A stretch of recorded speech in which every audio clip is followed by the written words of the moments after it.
See, this neighborhood's got a lot of accidents lately. Broken windows, fires. Real shame. Now, how about a small peacekeeping fee? $200 a week. It's cheaper than replacing broken windows. Officer, I don't pay protection money. Not to gangs. Not to cops. Officer Kirkwood grabbed Emerson's collar and yanked him over the counter. You hear yourself talking? You're not in a position to refuse me. Friday. $200. Or I promise you, you'll regret ever opening your mouth. Officer Kirkwood thought he was shaking down another helpless shop owner. He had no idea his target was a retired Delta Force commander. Before continuing, comment where in the world you are watching from and make sure to subscribe, because tomorrow's story is one you can't miss. The morning sun cut through the front windows of Emerson's Corner Market, throwing long stripes of light across the tile floor.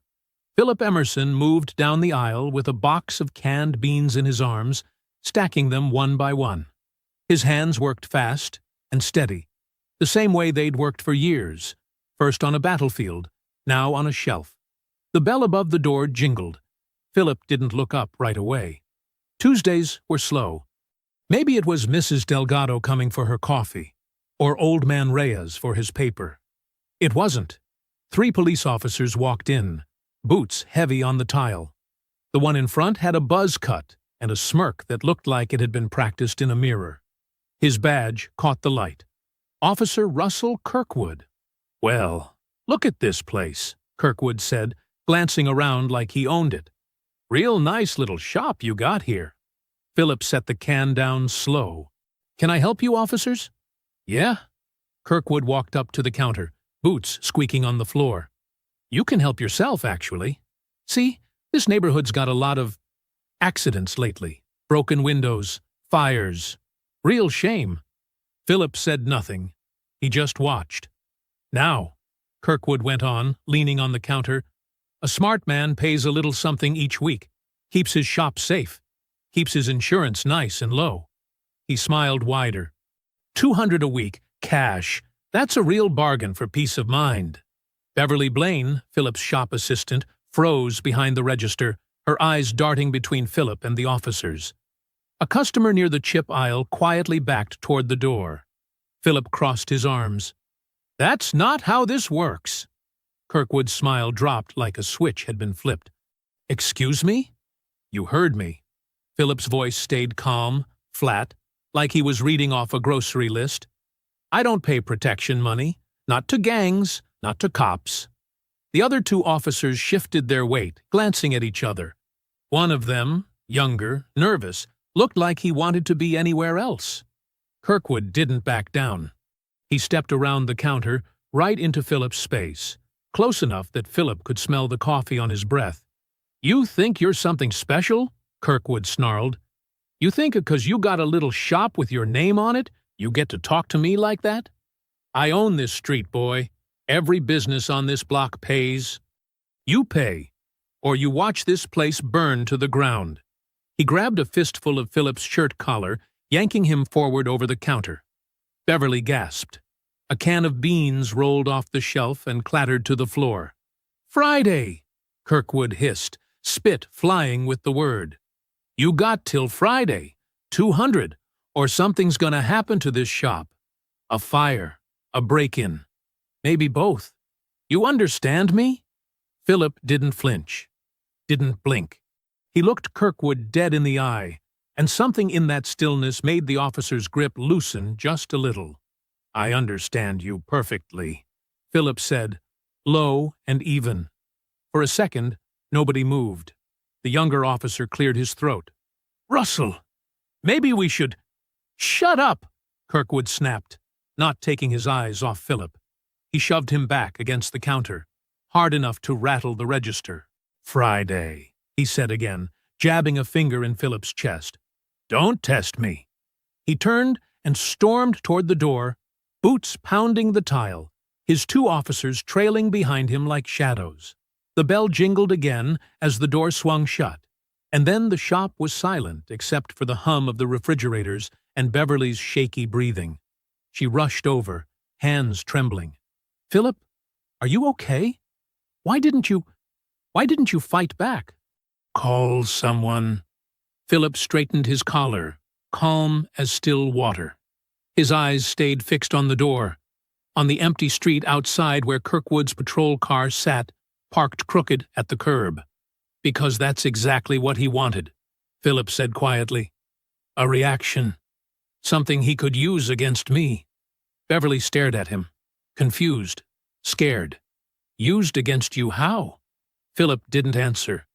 He just picked the fallen can of beans off the floor and set it back on the shelf, his jaw tight, his mind already 3 steps ahead. Outside, the street looked the same as it always did. Quiet, ordinary. But something had just started. Something that wouldn't end with a handshake or an apology. Not this time. The bell above the door hadn't even settled from Kirkwood's exit when it rang again. A woman rushed in, phone raised, still filming through the front window. She was maybe 30, dark hair pulled back in a hurry, a press badge clipped to her jacket that read, Francine Solis, Daily Ledger. Did you get all that? Beverly asked, voice still shaking. Every second, Francine said, lowering her phone. She looked at Philip with wide, urgent eyes. You just stood there. He grabbed you. He threatened to burn this place down, and you didn't even raise your voice. Philip was already back to stacking cans like nothing had happened. Wasn't worth raising. Wasn't worth... Francine let out a short laugh, disbelieving. Sir, that man just extorted you on camera. I've been chasing a story about cops shaking down small businesses for months, and nobody would go on record. And you just stood there and took it like it was nothing. Beverly stepped closer, still pale. Philip, seriously, why didn't you do something? Anything? He had his hands on you. Philip set the can down and finally looked up. There was something different in his eyes now. Steady, but sharp, like a blade being unsheathed slow instead of fast. I did do something, he said. I let him think he won. He reached into his back pocket and pulled out a worn leather wallet. From it, he slid out a laminated card and set it on the counter between them. Beverly leaned in. Francine leaned in closer. U.S. Army, Special Operations, Commander Philip T. Emerson, 1st Special Forces, Operational Detachment Delta. Francine's mouth fell open. You were Delta Force? Retired 3 years ago, Philip said, sliding the card back into his wallet. 19 years in, 6 deployments. I've had guns pointed at me by men a lot scarier than Russell Kirkwood.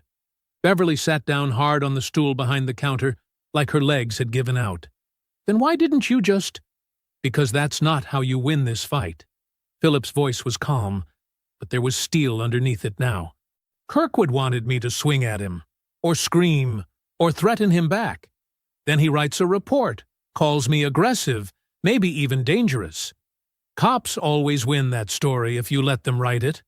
Francine was already typing notes into her phone, fast.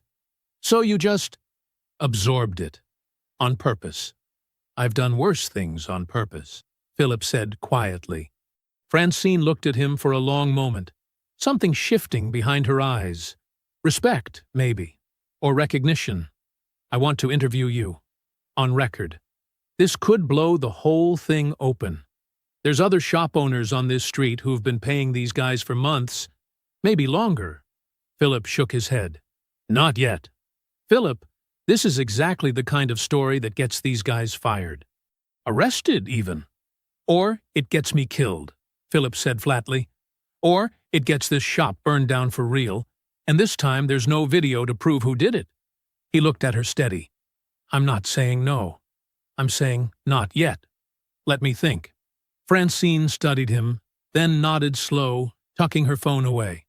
Okay, but when you're ready, I'm ready. She scribbled a number on the back of a receipt and slid it across the counter. Don't wait too long. Guys like Kirkwood don't stop on their own.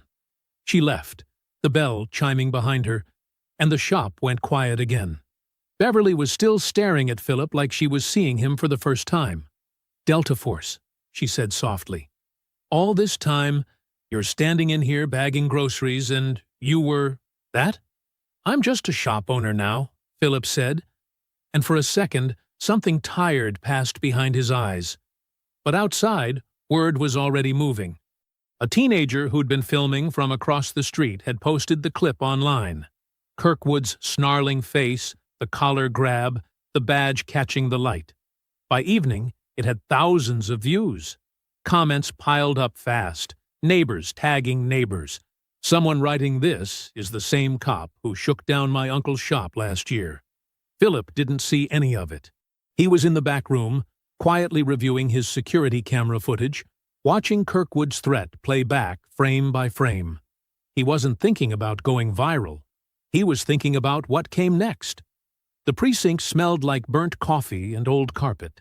Sergeant Wade Jackman sat behind his desk, tie loosened, scrolling through his phone with a scowl carved deep into his face. He'd watched the video 4 times already. Each time made him angrier. Kirkwood knocked on the open door frame. "You wanted to see me, Sarge?" "Shut the door." Kirkwood shut it. Jackman turned his phone around, holding it up so Kirkwood could see his own face frozen mid-snarl on the screen. Collar fisted in his hand, spit flying from his mouth. "You want to explain this to me?" "It's nothing. Guy didn't want to pay. I leaned on him a little." "A little?" Jackman's voice cracked like a whip. "This has 40,000 views, Russell. 40,000. And climbing. You know what happens when 40,000 people watch a cop shake down a black business owner on camera?" Kirkwood's jaw tightened. "He's just some shop guy. Nobody important." "He's Delta Force," Jackman snapped.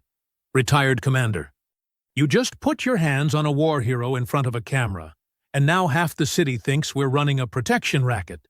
He stood, pacing behind his desk, boots thudding against the thin carpet. "Because we are running a protection racket, you idiot! And now everybody knows it." The room went quiet. Kirkwood shifted his weight, uneasy. Jackman sat back down, rubbing his temples like a man doing math he didn't want to do. Then, slowly, something calmer settled over his face. Not calm like he'd relaxed, calm like he'd made a decision. "Sit down," he said. Kirkwood sat. "You know how long I've had this thing running?" Jackman asked, voice low now. 6 precincts, Russell. 6. Small shops, corner stores, laundromats, guys who can't afford lawyers, can't afford to make noise. It's clean money, it's quiet, and it works because nobody ever fights back." He looked up. "Until today. So what do we do?" Jackman leaned forward, elbows on the desk. "We don't panic. We get ahead of it." He pulled a blank incident report from his drawer and set it in front of him, clicking his pen. "This Emerson guy, military background, decorated, probably got a temper trained into him like a weapon. That's our story." Kirkwood frowned. "What story?" "You went in for a routine check. He got aggressive. Combat vet, high-stress trigger. Maybe he's dealing with something. PTSD, who knows? You felt threatened. He implied he had a weapon." Jackman was already writing as he spoke, pen moving fast and sure. "By the time this hits internal affairs, it's not a cop shaking down a shop owner. It's a dangerous, unstable veteran making threats against an officer." "That's not what happened," Kirkwood said quietly. Jackman looked up, and his eyes were flat and cold. "Doesn't matter what happened. Matters what's written down." He slid the half-finished report toward Kirkwood. "Sign it." Kirkwood hesitated, staring at the paper. For a second, something like doubt crossed his face. "This guy's a war hero, Wade. People are gonna ask questions." "People ask questions about heroes all the time," Jackman said. "PTSD ruins men like him every day. Nobody's gonna be shocked. They're gonna feel sorry for him, right up until he's in handcuffs." He tapped the paper. "Sign it, Russell, or I find someone else to wear this badge next to me." The threat hung in the air, quiet but unmistakable. Kirkwood picked up the pen. His hand hovered for a moment, just a moment, before he signed his name at the bottom of the false report. Jackman took it back, satisfied, and slid it into a folder marked Urgent.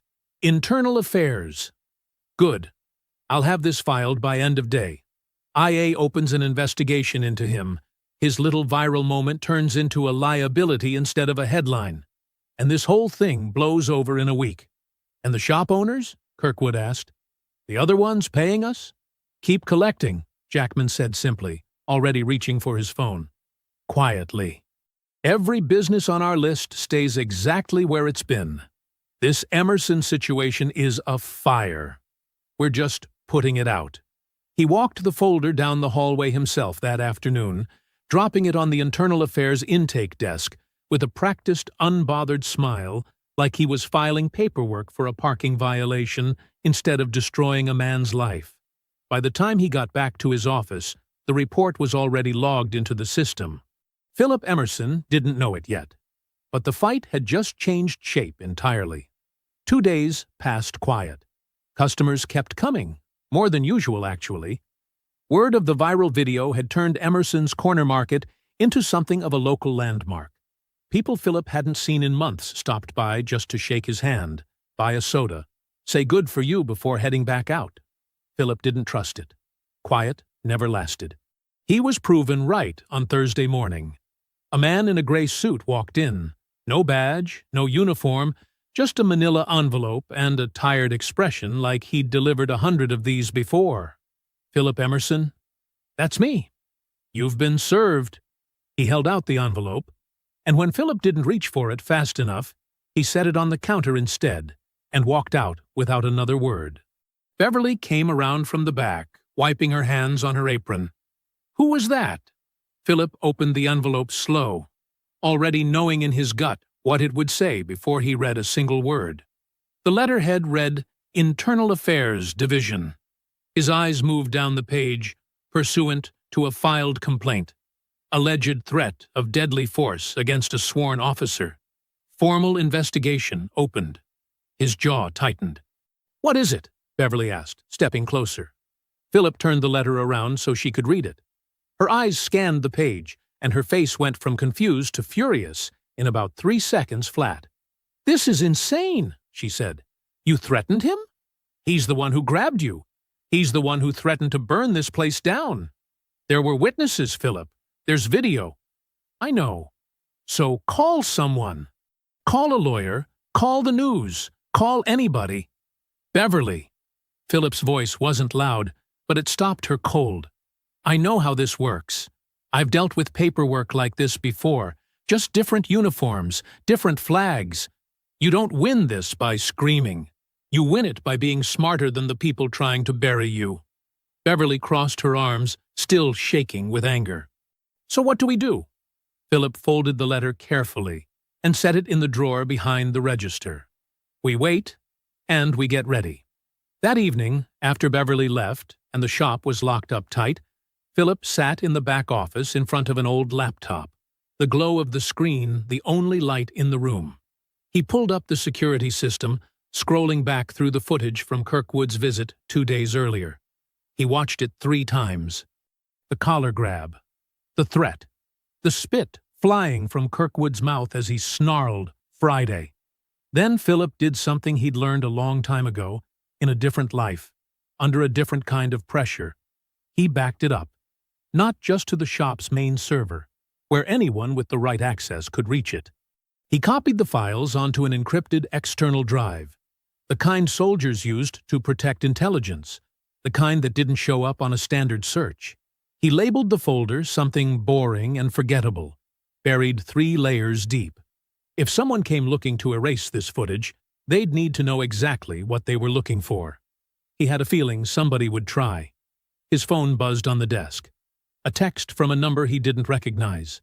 This is Francine Solis. Got your number from the receipt I left you.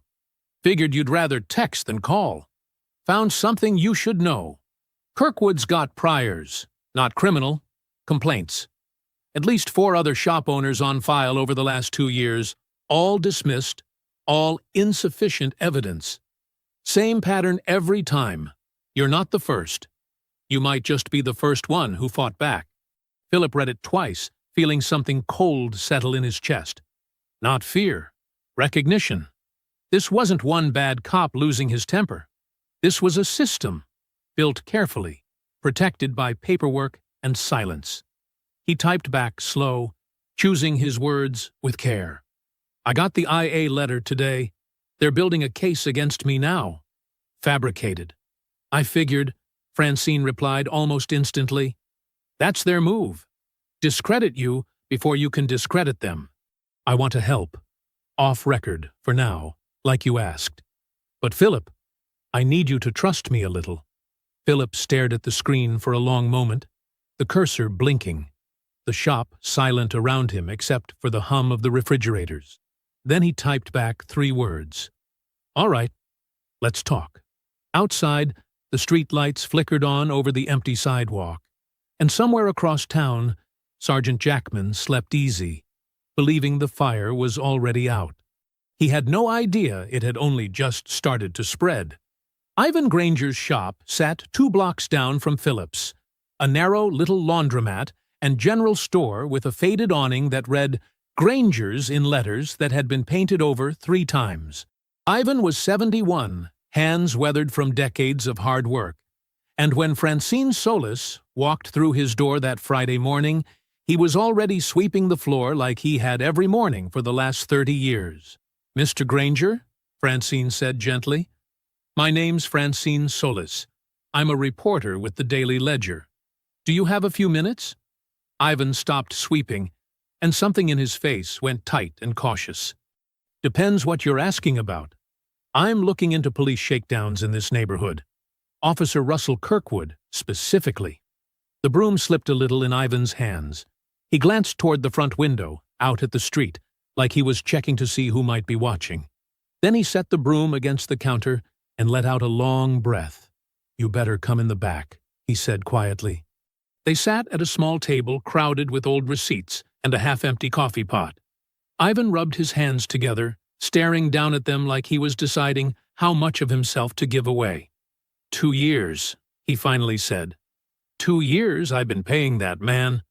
Started at $100 a week. Now it's $250. He looked up, and his eyes were tired in a way that had nothing to do with age. You know what happens if you say no? First time, it's a broken window. Second time, somebody sets a trash can on fire outside your door at 2 a.m. Third time, he shook his head. I never wanted to find out what the third time was. Francine's pen moved fast across her notepad. Has anyone else on this block been paying too? Ask around. You'll find plenty. Nobody talks about it, though. We're all scared of the same thing, that saying something out loud makes it worse, not better. Ivan paused. How'd you even hear about this? Philip Emerson, The Market on 5th. Ivan's face changed instantly. Surprise, then something like disbelief. The war hero? The one from the video? That's him. He said no, Ivan said, almost to himself, shaking his head slow. Man just flat out told them no. He let out a short, humorless laugh. Took guts, or he don't know what's coming for him yet. He knows, Francine said. He's already under investigation. They're saying he threatened Kirkwood with a weapon. Ivan's jaw tightened. That's a lie. I know it's a lie. I was hoping you might be willing to say that. On record. About what's been happening to you, too. The room went quiet. Ivan stared down at his hands again, turning them over slow, like he was weighing something heavy in his palms. 2 years of fear sat behind his eyes, and Francine could see him wrestling with it. The exhaustion of paying against the terror of finally speaking. Let me think on it, he said finally. I got a family. Grandkids come by here after school. I understand, Francine said, and she meant it. Take your time. She left her card on the table and stepped back out onto the sidewalk, the afternoon sun bright and unbothered by everything she'd just heard. That same afternoon, back at the shop, Philip received a second letter. This one, thinner, more clinical. His business license was now under formal review, pending the outcome of the Internal Affairs investigation. If the findings went against him, the letter warned, the city reserved the right to suspend his operating license entirely. Philip read it twice at the counter, then folded it and set it beside the first letter in the drawer. 2 letters now. 2 threats wearing the disguise of paperwork. That night, after closing, he sat again in the back office with the encrypted drive plugged into his laptop. He pulled up the footage once more. Kirkwood's threat, word for word, captured clean and unedited. He listened to it slow, the way he used to study intelligence reports before a mission, looking for the details that mattered. Friday. 200, or something's gonna happen to this shop. It was all there. Clear. Damning. He didn't send it anywhere yet. Didn't post it, didn't hand it to Francine, didn't take it to the police department that was supposed to police itself. He just sat with it. Patient. The way he'd learned to be patient in rooms far more dangerous than this one. Somewhere out there, Jackman and Kirkwood believed they'd already won. Philip closed the laptop, the office falling dark around him, and made a quiet promise to himself. Not yet, but soon. A week passed, and Philip noticed it in the small things first. Fewer cars slowing down out front. Fewer familiar faces at the register. Mrs. Delgado, who used to come in every morning for her coffee, hadn't been by in 4 days. When Philip asked Beverly about it, she just shook her head and looked away. "What?" Philip pressed. "Just tell me." Beverly set down the box she was unpacking, wiping her hands on her apron, clearly uncomfortable. "There's talk going around. People saying you're, I don't know, unstable, dangerous. That you snapped at Officer Kirkwood. That maybe you've got some kind of trauma from your time in the military. And people should be careful around you." Philip felt something cold settle behind his ribs. "Where's that coming from?" "I don't know exactly. But it's spreading fast. Facebook groups, the neighborhood forum, people just repeating it like it's fact." She hesitated. "Philip, some of it's coming from cops. Off-duty, in plain clothes, just talking, planting seeds." Philip's hands curled slowly into fists at his sides, then released. He walked to the front window and looked out at the street, quieter than it should have been for a Tuesday afternoon. "They're rewriting the story," he said quietly, "before anyone can prove otherwise." That night, after Beverly left, Philip stayed late organizing inventory, more out of restlessness than necessity. Around 11, he finally locked up and drove home, exhausted in a way that had nothing to do with his body. He came back the next morning to a scene that stopped him cold in the parking lot. The front window, the big one, the one with Emerson's Corner Market, painted across it in gold letters his father had chosen 30 years ago, was shattered. Glass covered the sidewalk, glittering under the morning sun like something almost beautiful, if it hadn't meant what it meant. Beverly arrived minutes later and gasped audibly, hand flying to her mouth. "Oh my God!" "Philip?" "I see it," Philip said, voice flat and controlled, though his jaw was tight enough to ache. He stepped carefully through the glass and went straight to the back office, pulling up the security system on the main computer. He scrolled back through the overnight footage, searching for the moment it happened. Nothing.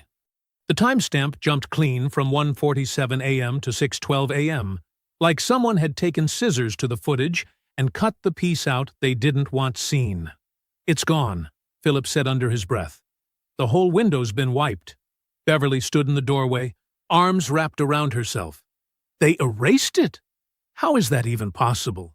Isn't the system supposed to be secure?" "Secure from customers, not from somebody with the right access." Philip's mind moved fast now, piecing it together the way he used to piece together enemy movements in the field. Only someone with real technical know-how, or someone connected to whoever installed the system, could reach in and delete a clean 5-hour block without leaving obvious signs of tampering. It wasn't random vandalism, it was a message. This is what happens to people who don't pay. This is what happens to people who talk to reporters.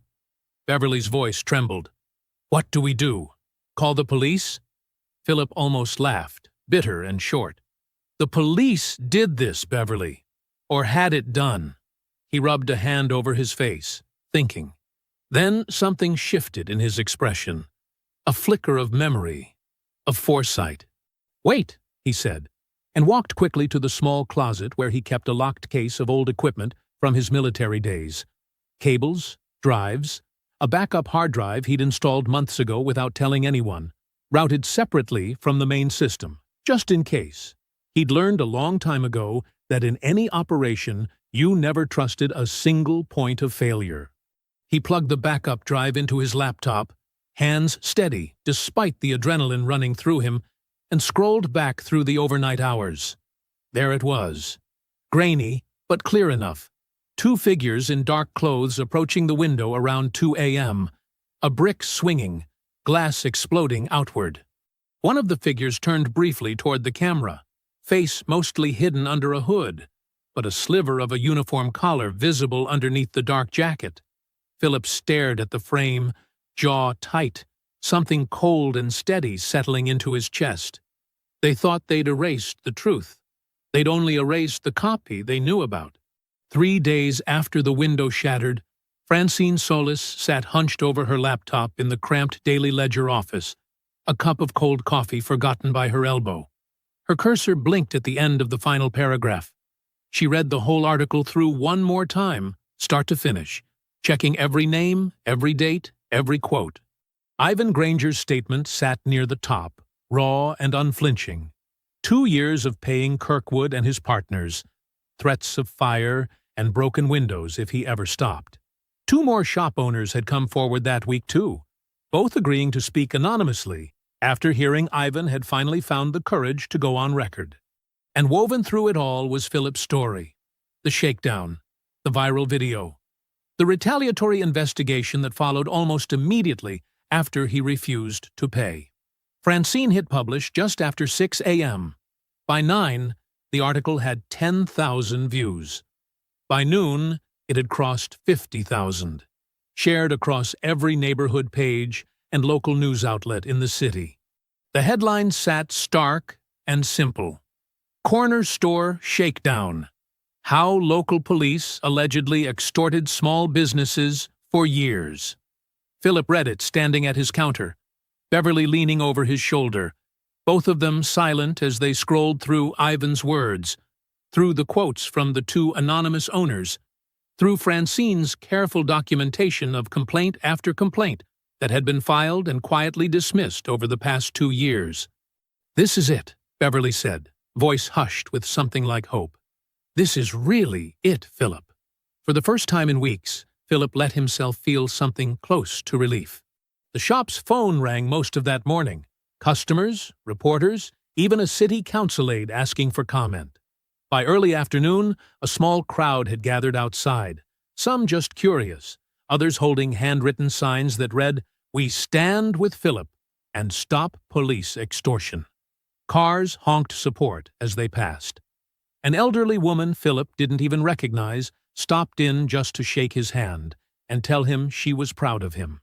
Then, at 3 o'clock, the local news ran a segment featuring Deputy Chief Louise Alton, standing at a podium outside City Hall, flanked by 2 aides, her expression severe and unreadable.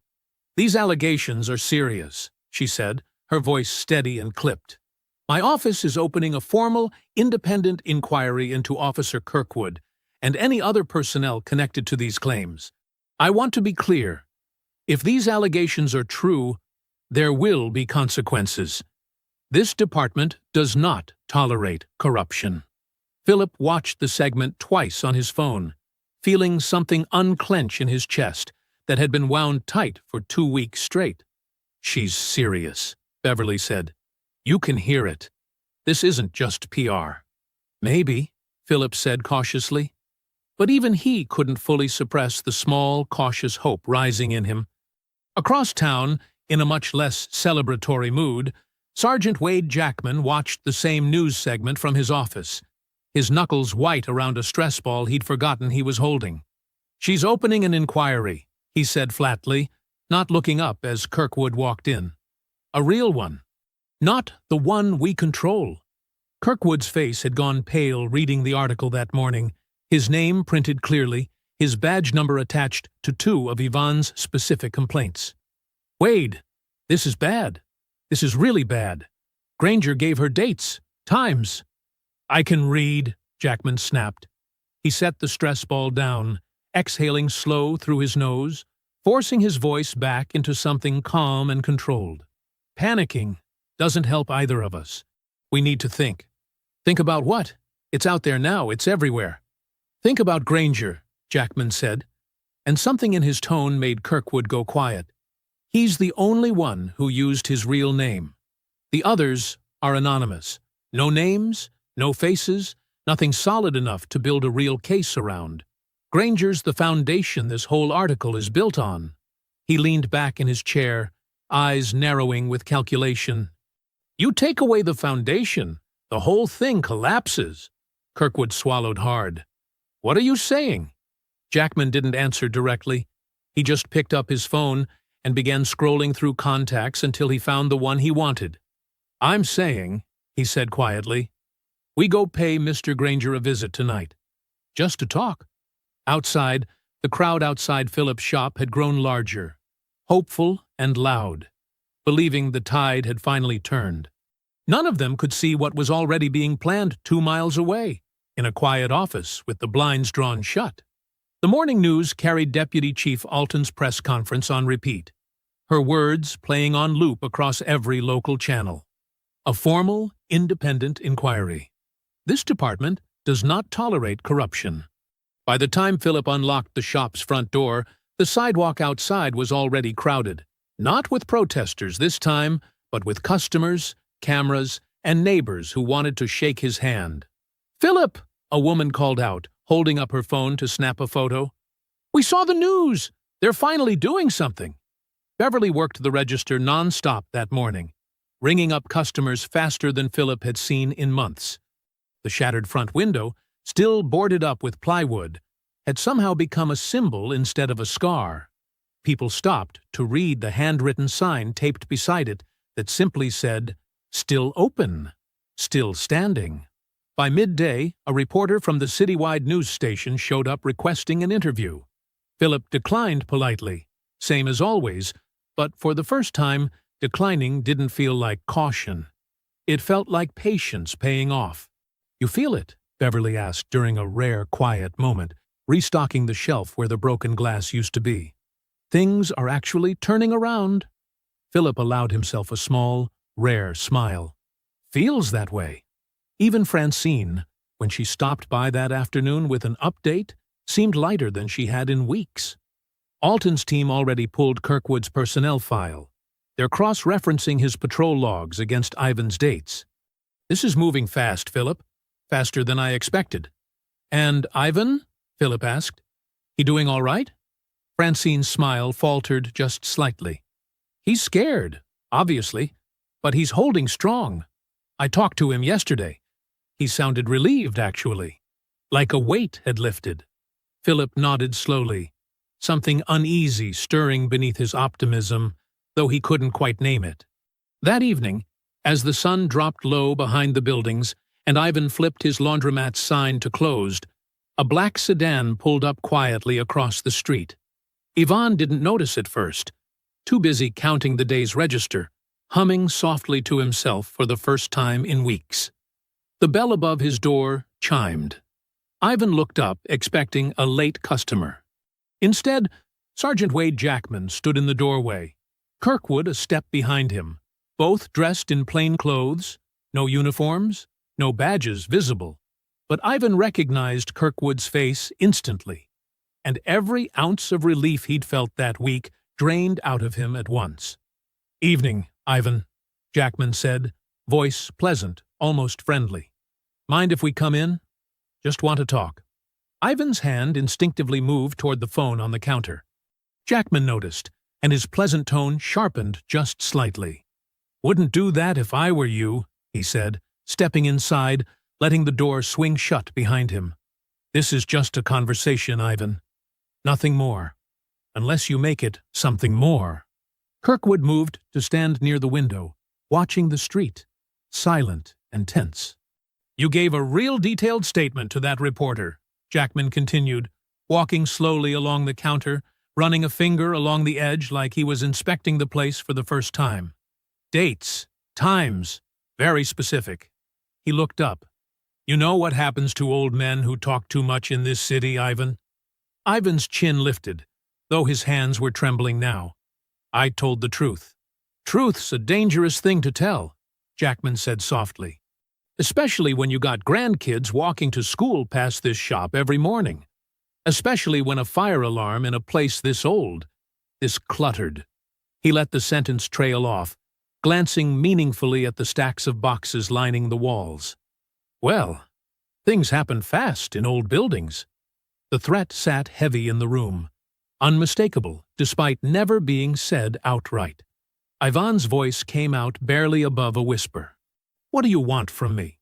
Call your reporter friend tomorrow, Jackman said, already turning toward the door. Tell her you got confused. Tell her you exaggerated. Tell her whatever you want, long as it makes this whole thing go away. He paused at the doorway, looking back one last time. We clear? Ivan didn't answer. He didn't need to. His silence was answer enough. Jackman and Kirkwood left as quietly as they'd come, the black sedan pulling away into the darkening street. Ivan sat alone in his shop for a long time after, staring at the phone on the counter, hands still shaking. The next morning, Francine's phone rang before she'd even finished her coffee.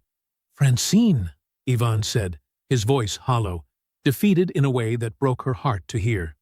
I need you to take my name out of the article. I can't do this. I can't. I have grandkids. I'm sorry.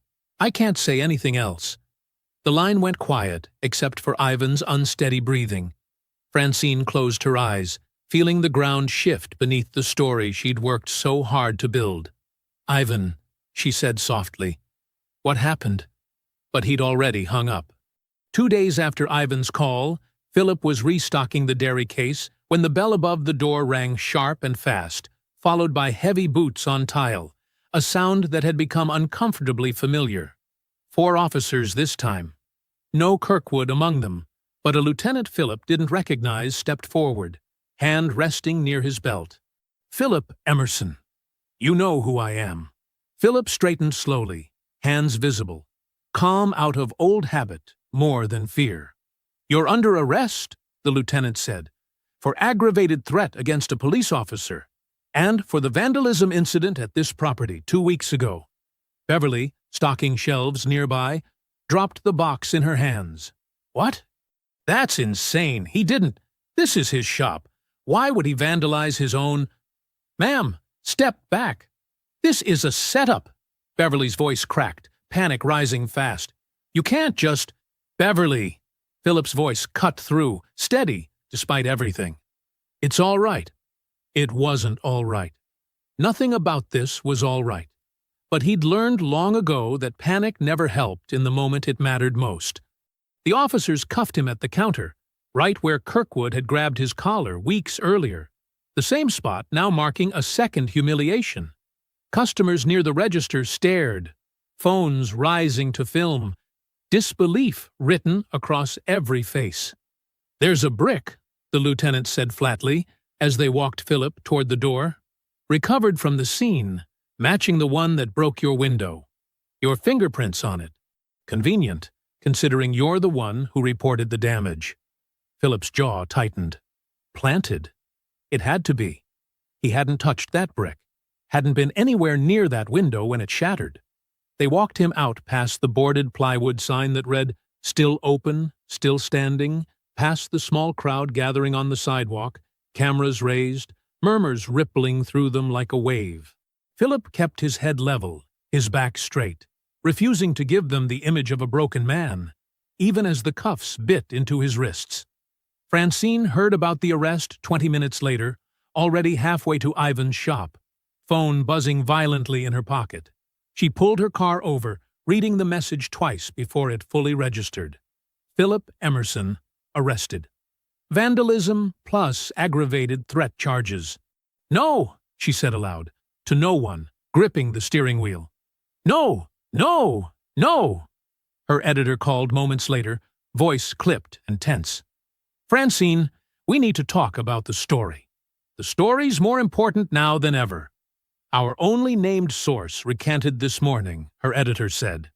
Legal's telling me we can't run anything else without corroboration, not with an active investigation now painting Emerson as unstable and violent. We're pulling back until we have something solid. This is exactly what they wanted, Francine said, her voice tight with frustration. They threatened Ivan into silence, and now they're using that silence to bury the whole story. I know how it looks, but my hands are tied until we've got something they can't spin. Francine hung up, staring blankly out the windshield, the weight of it settling heavy in her chest. Weeks of work, dismantled in less than 48 hours. Back at the precinct, Jackman leaned against the doorway of the holding area, arms crossed, watching through the small window as Philip sat motionless on the bench inside his cell. "Look at him," Jackman said to Kirkwood, satisfaction thick in his voice. "Not so tough now." Kirkwood didn't answer right away, something uneasy still sitting behind his eyes. Granger recanted. Story's dead in the water. Emerson's charged. He paused. "Feels like it's over." "It is over," Jackman said. "By the time his lawyer gets him out on bail, the public's already moved on to the next headline. That's how this always works. People forget fast." He turned and walked off down the hallway, confident, unbothered, already thinking about lunch. Inside the cell, Philip sat with his hands folded, back straight against the cold concrete wall, the fluorescent light overhead humming steady and relentless. He wasn't panicking. Panic never solved anything. He'd learned that in far worse rooms than this one, under far worse pressure. But he let himself feel it, just for a moment, in the quiet, the full weight of what they'd done. A fabricated report, a planted brick, a frightened old man forced into silence. A system built specifically so men like Jackman and Kirkwood never had to answer for what they'd done, because the system itself protected them. He thought about the encrypted drive back at the shop, the footage still sitting untouched, waiting. He thought about Francine, about Ivan's fear, about Beverly's shaking hands when they'd cuffed him. And somewhere in that cold, humming quiet, Philip made a decision. He wasn't going to win this fight by trusting the system to correct itself. He was going to win it the way he'd won every fight that mattered in his life, by being smarter, more patient, and more prepared than the men trying to bury him. Whatever came next, he'd bring the proof himself.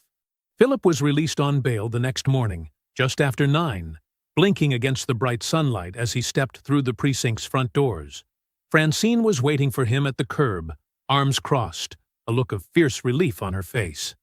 "Took long enough," she said, pulling him into a brief, firm hug before stepping back, businesslike again. "I've got a lawyer lined up. Georgina Evander. She's handled police misconduct cases before. Good track record. She's meeting us at the shop in an hour." "Thank you," Philip said quietly. "For all of it. Don't thank me yet." Francine's jaw tightened. Ivan recanted. "My editor pulled the follow-up story. Right now, on paper, you're the one who looks guilty, and Kirkwood's the victim. We need something they can't spin, something undeniable." Philip nodded slowly, something resolute settling into his expression. "I might have that." Back at the shop, with Beverly hovering nervously nearby and Georgina Evander taking careful notes at the counter, Philip retrieved the encrypted drive from its hiding place and connected it to his laptop. He worked methodically, the same careful precision he'd once used sorting intelligence reports in the field, cross-referencing timestamps, isolating clean audio, organizing everything into a folder structured with military discipline. "Walk me through what you've got," Georgina said, leaning in. Philip pulled up the first file. "Footage from the day Kirkwood threatened me. Full audio, untouched, unedited. The department's copy conveniently doesn't include the threat itself, but mine does." He clicked to the next file. "This is from the vandalism. My backup system caught 2 figures breaking the window at 2 a.m. One of them's wearing a uniform collar under his jacket. Doesn't prove it's Kirkwood outright, but combined with everything else, It builds a pattern, Georgina finished, nodding slowly. What else? Philip pulled up a spreadsheet next, dense with dates and cross-references. Kirkwood's official patrol logs, pulled from the city's public records site, compared against the timestamps on my footage, and Ivan's statement about when payments were collected. There's at least 6 instances where Kirkwood's logged as being on patrol somewhere else in the city at the exact same time my cameras show him at my shop, or Ivan's. Francine leaned over the screen, eyes widening. Falsified logs. That's not just circumstantial anymore, that's fraud. It's enough to raise real questions, Philip said. Not enough to convict on its own. But it's a thread. Pull it hard enough. The whole thing unravels. Georgina sat back, arms crossed, studying Philip with something like respect. You built all this yourself? I spent 19 years learning how to gather intelligence nobody wanted found, Philip said simply. This isn't so different. They spent the next 2 hours organizing everything into a clean, chronological case file. Evidence time-stamped, cross-referenced, indexed. By the time they finished, the folder sat heavy with proof, more than enough to make any honest investigator take notice. There's one more thing, Philip said, closing the laptop. I need to talk to Ivan. Beverly looked up sharply. Philip, he's terrified. He might not even open the door. I'm not going to pressure him, Philip said. I just want him to know he's not alone in this. Yvonne's laundromat was quiet when Philip arrived that evening. The closed sign already flipped, though a light still glowed faintly from the back room. Philip knocked softly, and after a long pause, the door cracked open, Ivan peering out cautiously before recognizing him. Philip. Ivan's voice was rough, exhausted. I heard you got arrested. I'm sorry. I should have. You don't owe me an apology, Philip said gently, stepping just inside the doorway. No further. I'm not here to ask you to change what you said. I understand why you did it. Ivan's eyes glistened. Guilt and relief tangled together. They threatened my grandkids, Philip. My shop. I couldn't. I know. Philip's voice stayed low, steady, without a trace of judgment. You did what you had to do to protect your family. That's not weakness. That's love. Ivan looked down at his hands, silent for a long moment. I'm building a case, Philip continued. Real evidence, not just words that can be twisted or threatened out of people. When the time comes, if you ever feel safe enough to speak again, the door's open. But I'm not asking you to risk anything you're not ready to risk. Ivan's jaw trembled slightly. He looked up at Philip, something shifting behind his tired eyes. Not quite resolve yet, but the first flicker of it. You didn't break, Ivan said quietly. Even after everything they did to you. You just kept standing. Someone taught me a long time ago that giving up isn't a decision, it's a habit, Philip said. I try not to practice it. Ivan almost smiled at that, small and fragile, but real. Let me think, he said softly. Just let me think. Philip nodded, stepping back onto the sidewalk. Take all the time you need. As he walked home under the darkening sky, Philip felt something steady settling in his chest for the first time in days. The case was building, and he wasn't fighting alone anymore. Deputy Chief Louise Alton's office sat on the top floor of headquarters, glass walls overlooking the city below. She was reviewing files when her assistant knocked. Ma'am, there's a Philip Emerson here. Says it's urgent. No appointment. Alton set down her pen, surprised. The name had been sitting on her desk for a week now, buried inside a case file that didn't add up the way it should have. Send him in. Philip walked in with Georgina Evander beside him, a thick folder tucked under his arm. Alton studied him for a moment. Steady posture, calm eyes, nothing like the description written in the report accusing him of instability and aggression. Mr. Emerson, she gestured to the chairs across from her desk. I'll be honest, I wasn't expecting you to walk through my door voluntarily. I wasn't planning on trusting the department to fix this on its own, Philip said, sitting down. No offense. None taken. Alton's expression stayed careful, neutral. What can I do for you? Philip set the folder on her desk and opened it, sliding the contents across one piece at a time. Full footage of Officer Kirkwood threatening me, unedited, with timestamps that don't match the version currently sitting in your evidence file. Footage of the vandalism at my shop, showing a uniformed figure under the hood of the attacker. And a cross-reference of Kirkwood's official patrol logs against the actual timestamps of 6 separate incidents. Logs that place him on the other side of the city, at the exact moments my cameras show him at my shop or at Ivan Granger's. Alton's posture straightened as she scanned each page, her expression shifting from careful neutrality to something sharper, more focused. This footage, she said slowly, differs from what's in the official file. Because the official file was tampered with, Georgina said, we believe by Kirkwood, possibly with the knowledge of a superior officer, given the coordination involved. Alton looked up, something hard settling behind her eyes. You're accusing someone above Kirkwood. I'm not accusing anyone by name, Philip said carefully. I'm telling you what the evidence shows. This isn't one officer acting alone. Someone protected this operation long enough for it to reach 6 precincts and multiple business owners over 2 years. That doesn't happen without someone above him allowing it. Alton sat back, quiet for a long moment, processing the weight of what sat in front of her. She'd suspected something like this. The falsified report against Philip had never quite matched what she'd seen in the viral video, and something about the timeline had bothered her since the beginning. But suspicion and proof were 2 very different things. And now, spread across her desk, was proof. If this is accurate, she said finally, this isn't just misconduct. This is organized extortion, evidence tampering, and falsification of official records. That's federal territory, potentially. It's accurate, Philip said. Every timestamp, every log. You're welcome to verify it independently before acting on anything I've said. Alton studied him a moment longer, then nodded slowly. I will, but I don't think I'll find anything different. She closed the folder carefully, resting her hand on top of it like she was holding something fragile and dangerous at once. Why bring this to me? Why not the FBI, the press, anyone outside this department? Because Francine already ran the story once, and it got buried by an internal investigation your own department opened against me, Philip said. Because Ivan Granger got threatened into silence by officers wearing your badge. I need someone inside this system willing to actually use it correctly, or none of this matters.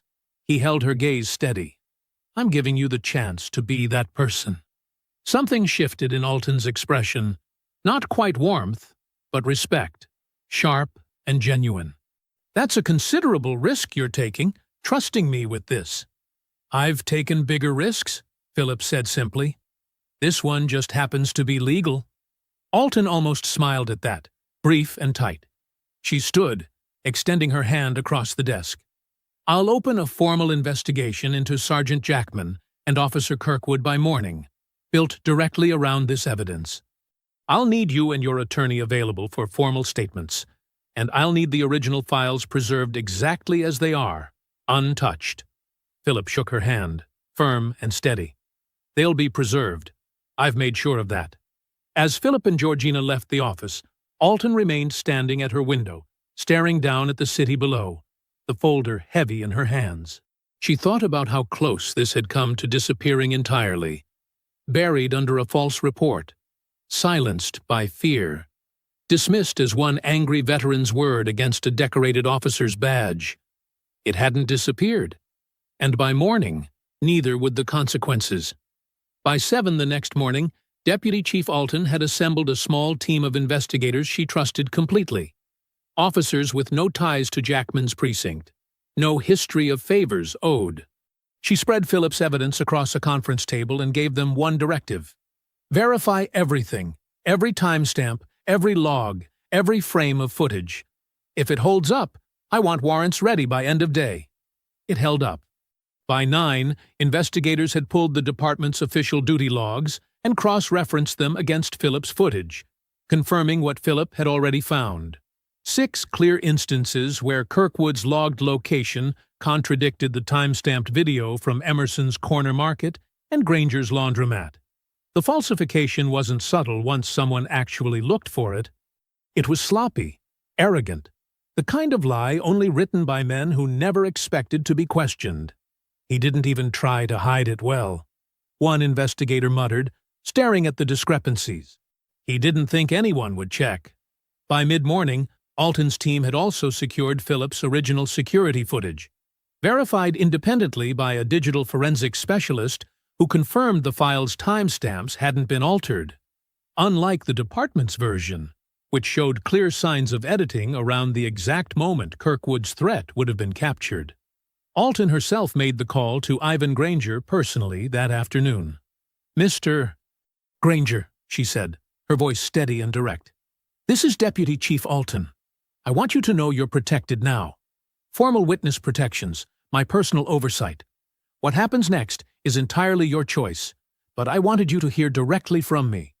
We have enough evidence to move forward with or without your statement. If you're ready to speak the truth, I'll make sure nothing happens to you or your family because of it." There was a long silence on the line. Then, quietly, Ivan said, "I'm ready."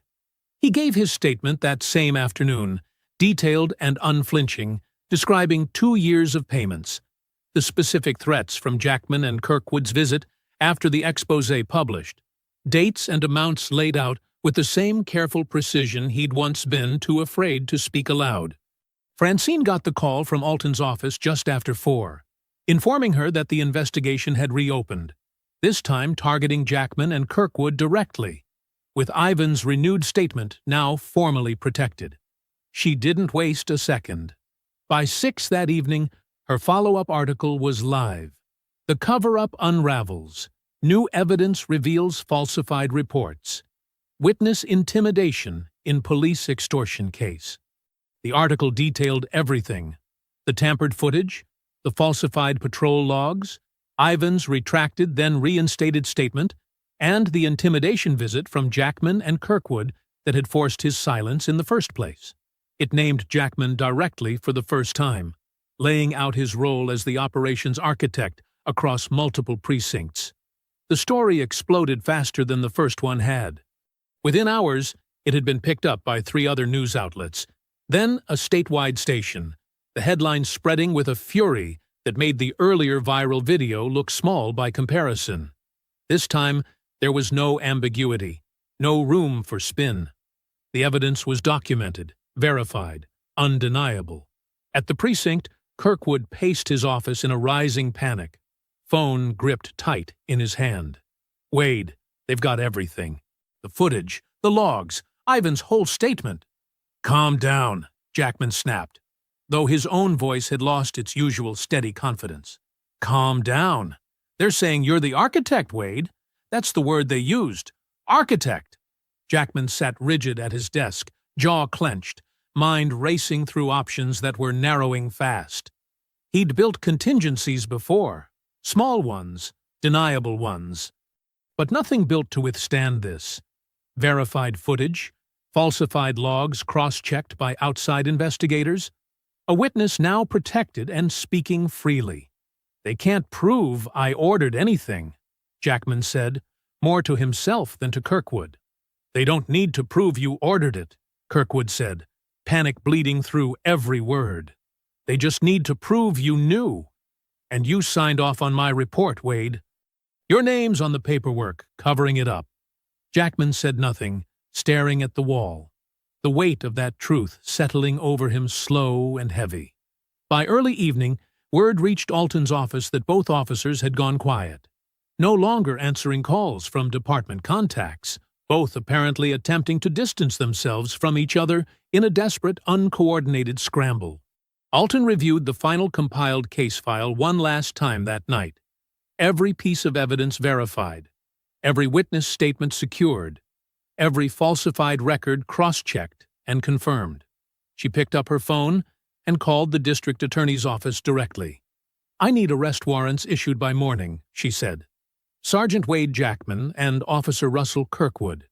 Extortion, evidence tampering, witness intimidation, and falsification of official records.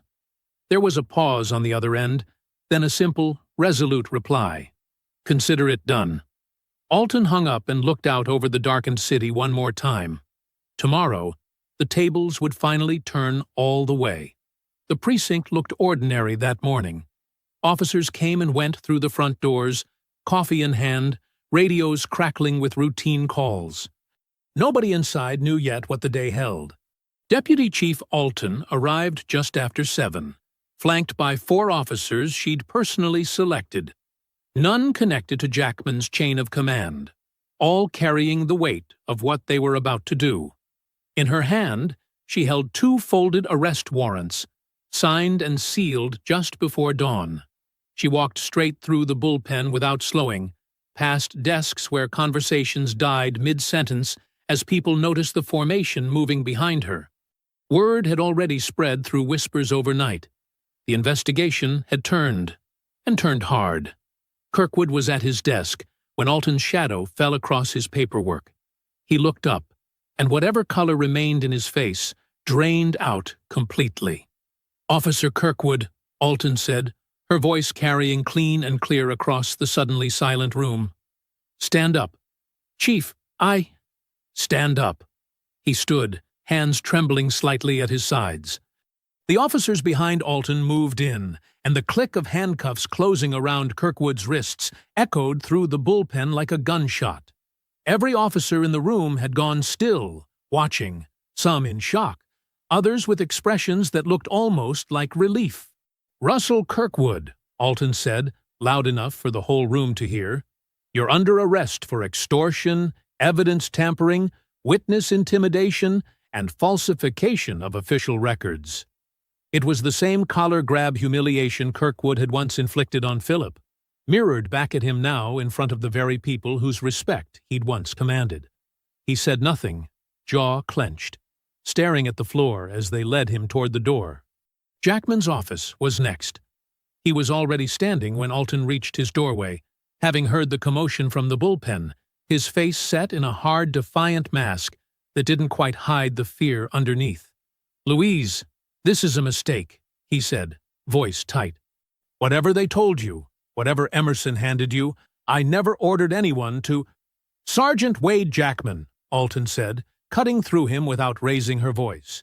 "You're under arrest for extortion, evidence tampering, witness intimidation, and falsification of official records. I want my union rep. I want a lawyer. This is—" "You'll have both," Alton said calmly. "But right now, you're going to walk out of this building in handcuffs, same as every other person your operation ever threatened into silence." Jackman's composure finally cracked, something desperate flashing across his face as the cuffs closed around his wrists. "You don't understand what you're doing. You're going to tear this department apart." "No," Alton said quietly. "You already did that. I'm just cleaning it up." Outside, Francine had gotten the tip an hour earlier and was already parked across the street, camera ready, along with 2 other local news crews she'd alerted the night before. When the precinct doors opened and Kirkwood was let out first, cameras flashed and reporters shouted questions he refused to answer, his eyes fixed straight ahead, jaw tight.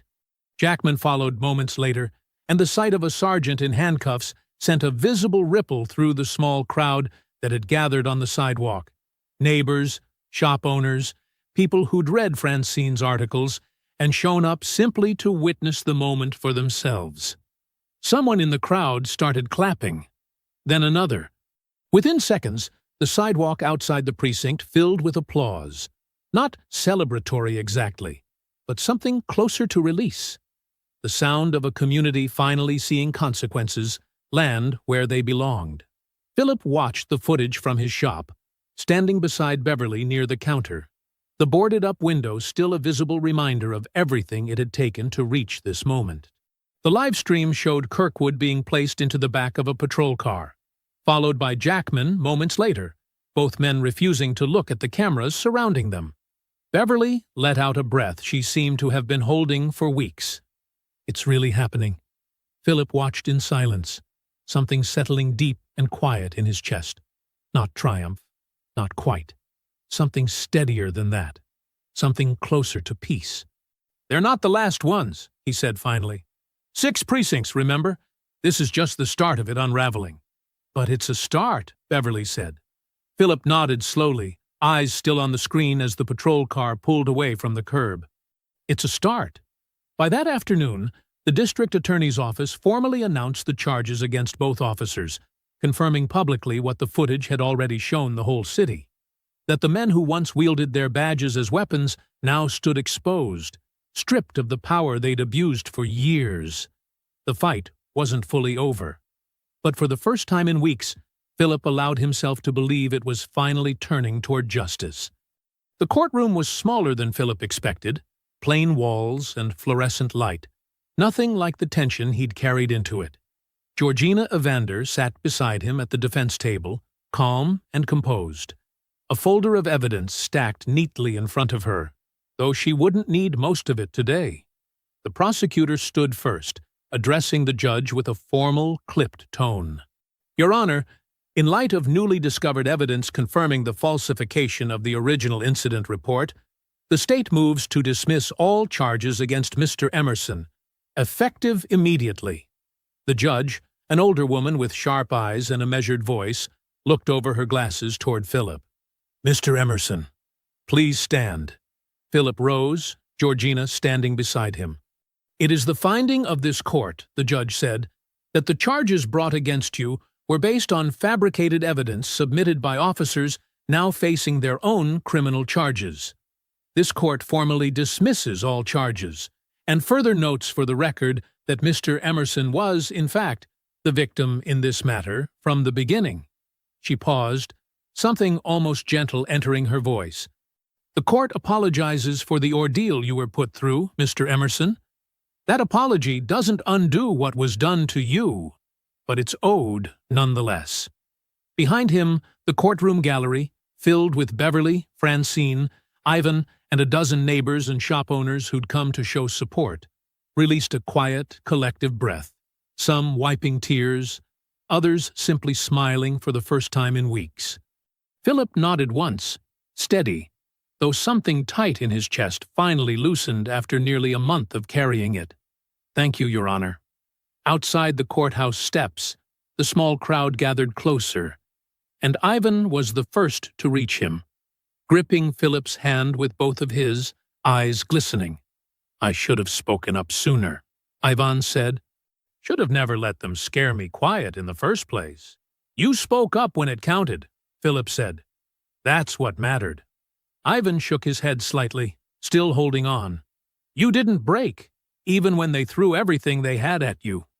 Watching that gave me the courage to stop being afraid." His voice caught. "Thank you." Philip placed a hand on the old man's shoulder, steady and warm. "We did this together, Ivan. Don't forget that part." Francine approached next, phone in hand, though for once she wasn't recording. "I filed the final piece this morning," she said. "Full vindication. Charges dropped. Officers indicted. The whole thing laid out clean." She smiled. Tired but genuine. "It's already the most read story I've ever written." "You earned that," Philip said. "We earned it," Francine corrected. "Ivan earned it. You earned it most of all."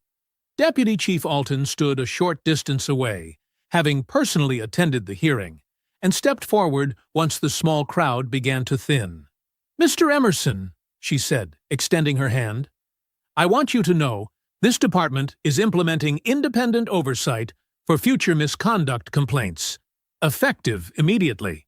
Complaints like yours, like Mr. Granger's, won't disappear into a system built to protect the people committing them. Not anymore." Philip shook her hand firmly. "That's good to hear. But it only works if someone keeps watching to make sure it stays that way." "I intend to," Alton said. "You have my word." That evening, back at the shop, Beverly flipped the boarded plywood sign around one last time, revealing the newly repaired front window behind it, glass clean and unbroken. Emerson's Corner Market, painted fresh in gold letters, matching the original his father had chosen decades ago. "Feels different now," Beverly said, standing beside Philip as they looked at it together. Same shop. Feels different somehow.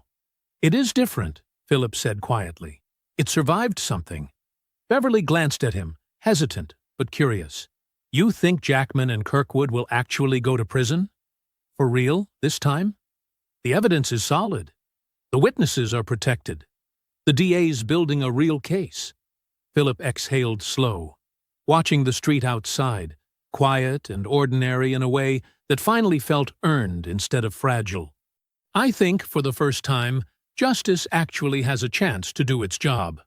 Later that night, as Philip locked up and walked toward his car, his phone buzzed with a message from the mayor's office. A formal invitation to a community ceremony being planned in his honor the following week, recognizing his courage throughout the ordeal, alongside recognition for Ivan and the other business owners finally freed from years of extortion. Philip read it twice, then slid the phone into his pocket, looking back once more at his shop's new window glowing warm under the streetlight. 19 years in uniform had taught him how to fight enemies with weapons. This fight had taught him something different, that sometimes the strongest weapon a man carried was simply refusing to break. The morning of the ceremony arrived bright and clear, the kind of sky that made the whole street outside Emerson's Corner Market look freshly painted. Folding chairs had been set up along the sidewalk, a small podium standing near the shop's front door, its new window catching the early sunlight in a way that made the gold lettering above it glow. Philip stood near the back, uncomfortable with the attention gathering around him, though he'd worn a clean pressed shirt for the occasion at Beverly's insistence. She stood beside him now, practically buzzing with excitement, watching the crowd fill in. You could at least try to look happy, she teased. This is your day. I look happy, Philip said, deadpan. And Beverly laughed, despite herself. The crowd was larger than Philip expected. Neighbors, customers, city officials, and a cluster of reporters near the front, Francine among them. Though today she'd left her notepad in her bag, choosing instead to simply watch. Ivan sat in the front row, dressed in his best button-down shirt, two of his grandchildren beside him, and when Philip caught his eye, Ivan offered a small, proud nod.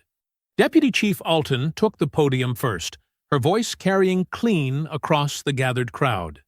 A few weeks ago, this community watched an act of intimidation unfold in broad daylight, she said. What most people didn't see was the quiet courage it took to fight back against a system built to protect the very people abusing it. She glanced toward Philip. Today, we're not just here to recognize one man's bravery. We're here to acknowledge every person who found the strength to speak the truth, even when silence would have been easier. She read the names of the other affected shop owners, each receiving a formal apology and compensation for years of extortion they'd endured. Ivan Granger among them, his eyes glistening as his name was called, his grandchildren clapping loudly beside him. Then Alton turned toward Philip. Mr. Emerson, would you like to say a few words? Philip hesitated only briefly before stepping up to the podium, the crowd quieting as he looked out over familiar faces, customers he'd known for years, strangers who'd become allies, a community that had nearly turned away from him before finding its way back. I'm not much for speeches, he began, and a soft ripple of laughter moved through the crowd. I spent 19 years overseas learning how to fight enemies you could see clearly, enemies wearing a different flag, a different uniform. Coming home, I thought that part of my life was behind me. He paused, glancing toward the shop's new window. Turns out, some fights don't need a battlefield. Sometimes they happen right here, in your own neighborhood, against people wearing the same badge that's supposed to protect you. He looked toward Ivan, toward Francine, toward Beverly standing near the front. I didn't win this alone. A reporter who wouldn't stop digging. An old man who found his courage twice, when it would have been easier to stay silent. A shop assistant who never once let me feel like giving up was an option. He paused, his voice steady but quieter now. Justice doesn't happen because a system fixes itself. It happens because people refuse to stay quiet, even when staying quiet is safer. The crowd applauded, warm and sustained, and Philip stepped down from the podium, feeling something settle fully into place inside him. Not triumph exactly, but something closer to resolution. By afternoon, the ceremony had wound down, folding chairs stacked away, the small crowd dispersing back into the rhythm of an ordinary Saturday. Philip stood behind the counter of his shop once more, Beverly beside him, the new window gleaming behind them both. "Ready to get back to normal?" Beverly asked, tying her apron. Philip glanced around the shop, the shelves he'd restocked 100 times, the counter where Kirkwood had once grabbed his collar, the window that had been shattered and rebuilt, stronger than before. "This is normal now," he said quietly. "Just a better version of it."